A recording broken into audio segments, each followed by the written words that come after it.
तृणमूल काँग्रेसचे खासदार कल्याण बॅनर्जी यांचं निलंबन करण्यात आलंय। संपूर्ण पावसाळी अधिवेशन काळासाठी कल्याण बॅनर्जी यांना निलंबित करण्यात आलंय।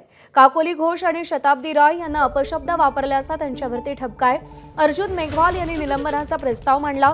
कल्याण बॅनर्जींना तात्काळ संसद परिसर सोडण्याचे निर्देश देण्यात आलेले आहेत। त्यांचं निलंबन करण्यात आलेलं आहे। काकोली घोष आणि शताब्दी राय यांना अपशब्द वापरल्याचा त्यांच्यावरती ठपका ठेवण्यात आलाय आणि कल्याण बॅनर्जींचं संपूर्ण अधिवेशन काळामध्ये निलंबन करण्यात आलंय आणि संसदेचा परिसर तात्काळ सोडण्याचे त्यांना आदेशही देण्यात आलेले आहेत। अर्जुन मेघवाल यांनी निलंबनाचा प्रस्ताव मांडला होता। एबीपी माझा, उघडा डोळे बघा नीट।